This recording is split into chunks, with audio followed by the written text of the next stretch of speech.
There's a very specific reason why I think that Omens is the best Lamb of God album since Sacrament. Let's talk about it on this week's episode of Heavy Metal Philosophy. Welcome, metalheads. I'm the host of Heavy Metal Philosophy and writer for Metal Digest, John Barbas. We're here today to talk about the new Lamb of God record, Omens. And I have to tell you that I am not the biggest Lamb of God fan. Throughout their entire career, I felt like they always write incredible songs. Every album, they come out with one or two just absolute destroyers. And every time that I'm listening to the radio, which is pretty rare, or like if I'm listening to like a metal playlist and Lamb of God comes up in the random shuffle, I always go, hell yeah. And I turn it up and I just like, damn, these guys are killer. But every time I've tried to listen to a Lamb of God album all the way through, I always get kind of bored. They always have the same pace. It never changes. And so midway through the album, I've kind of heard what they're doing. I know what to expect from the rest of the album. I know what to expect from every Lamb of God album. You're going to hear what I like to call the Lamb of God riff.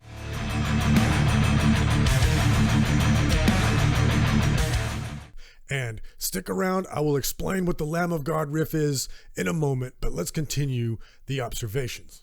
For a long time, I've felt like Lamb of God is the AC/DC of metal. They're just always going to put out a good record, no matter what, and it's always going to sound like Lamb of God. Every album. There's no bad Lamb of God albums. There's just none since Sacrament that I listened to from beginning to end. I start a Lamb of God record, and about halfway through, I'm done. And I saw them live once, open for Metallica, and this was pre-2010. So Lamb of God weren't veterans yet. Metallica were definitely veterans. They'd already gotten to that sort of post-Saint Anger status of Metallica. So leading up to that concert, I remember thinking to myself, man, I don't know if this is a good idea for Metallica to have Lamb of God opening for them. Consequently, I discovered a band that day called Gojira, who opened up the entire show, but co-headlining was Lamb of God.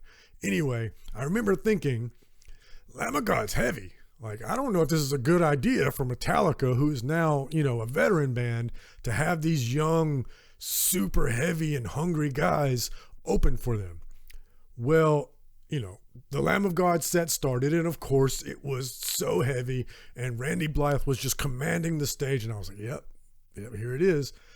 But by the end of their set, I had once again kind of gotten numb to that constant pace that Lamb of God always has. Their pace never changes. And Metallica went up there and they just absolutely crushed it. And I remember thinking, oh yeah, I shouldn't have worried at all. Metallica are pros. Like, there's a reason why they're the top metal band in the world. Yeah, their show was amazing and their pace changes. They've got that full catalog of songs with a wide variety of sounds and, most importantly, rhythms. So the show had peaks and valleys, and Lamb of God, basically, Randy Blythe is the guy that's doing all the headbanging and running around. The rest of the guys, which, I'll get them some leeway. It is very technical guitar playing, but the rest of the guys kind of just stand in place and bob their head as they play the songs. It's really all up to Randy to make the show entertaining. Whereas Metallica, all the members are moving around the stage and interacting with the crowd. And then, of course, there's all the pyrotechnics and all that. So Metallica was better. I've definitely re-earned some respect for Metallica that show. That just reinforces my point about Lamb of God albums. Every time I hear a new single from Lamb of God, I'm like, wow, this is amazing. And then the albums just don't do it for me. However, on Omens, that has changed. That has changed. I listened to Omens from beginning to end multiple times this weekend and thoroughly enjoyed it. Of course, just like all Lamb of God albums, there's like 3, 4, 5, bangers, just absolute killers. And then the other songs, they're not bad. But the difference between Omens and all the other Lamb of God albums is on Omens, the other songs that aren't like those big hit killers, they break up the pace a little bit. Probably the beats per minute are roughly equivalent, but they do something a little bit different with the riffs and the grooves where they just add subtle changes that keeps it from being this constant drone of the Lamb of God riff. Now, what is the Lamb of God riff? Well, they have a very specific formula that they have for their guitar parts and their songwriting in general. You know, the guitar players, Mark Morton and Willie Adler, they love to alternate pick on the low E string and then do like a hammer-on or a sliding chord followed by a blistering scale run. They end every riff with that scale run that they do.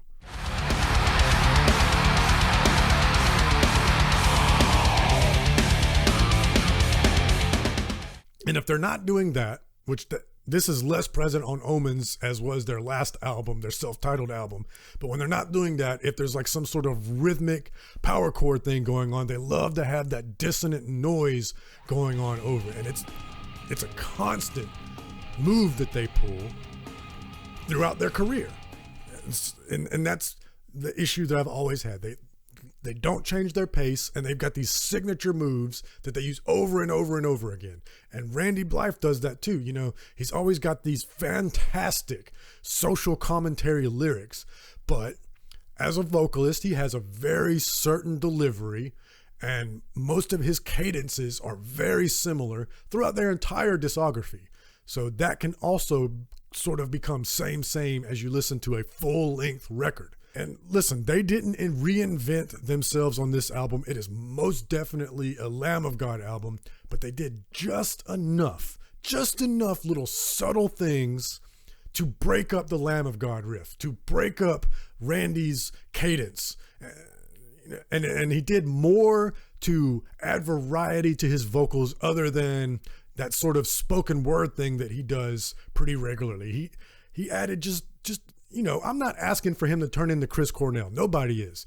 So just those subtle little nuances that he added to break up that Randy Blythe signature cadence made all the difference in the world. At no point did I get bored during Omens, which allowed me to enjoy this record for what Lamb of God's strengths are. You know, I've spent most of this podcast criticizing Lamb of God, but the thing is, none of their albums are not heavy.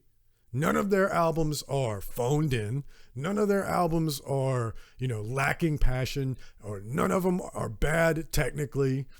You know, that heaviness and that brutality and that speed, they don't lack that, and they have never lacked that for over 20 years. It's an amazing metal band. It just needed a little bit of peaks and valleys, and, you know, they're not going to do a ballad. And I don't want them to do a ballad. You know, you don't have to do ballads or, hey, this is our clean singing song that's going to be our big radio hit. You don't have to do that to add peaks and valleys to your record. You know, I just reviewed the new Goat Whore over on Metal Digest, and that thing is relentless from beginning to end. But they add in little groove sections in between those thrashy riffs that keep you interested throughout the whole record. And that's what Lamb of God has done here on Omens, and that's why this is my favorite Lamb of God album since Sacrament. And at the end of this album, and this will be this week's riff of the week, I don't know if I can actually play it. You know, I don't have good luck playing the big bands' music on these podcasts, but the last song on the album, September Song, is a metal epic. And I didn't think that Lamb of God was capable of doing one of these big, epic, long songs because of the fact that all of their songs have the Lamb of God riff. How do you go past 4 or 5 minutes when that's your style? Well, what they did with September Song is they just threw a shitload of riffs into that. That's what I'm talking about. See, that's how a band like Lamb of God that has a very certain lane that they sit in can write one of those epic songs. You don't have to be operatic and bring in an orchestra and do the clean singing with multiple part harmonies and maybe a piano section. You don't have to get all artsy fartsy to be epic. Just throw a shitload of awesome riffs in there and I'm gonna love it. I do love it. September Song by Lamb of God off of their new record Omens. this is a step up. And I would encourage other bands, like, this is how you mature and improve over time without losing your edge. This is super heavy. Bravo. This is how, as a veteran, we talked about this in a previous episode. How does Cannibal Corpse, as old as they are, continue to write such heavy albums? Lamb of God knows how to do it for sure. Now, on the last episode, I asked, like, should some bands stop making new records and tour on their hits? Lamb of God has such a deep catalog, they could do that. But they have proven with this record that they're not at that point yet. This is them coming up to the next level, and I'm excited to see where they go from here. If you want to hear that episode and you're on YouTube, right up here at the top at the end, you'll be able to click. But in the meantime, I just want to thank y'all so much for listening. If you love metal the way that I love metal, hit subscribe, hit like, and most importantly, read philosophy, listen to metal. I love you.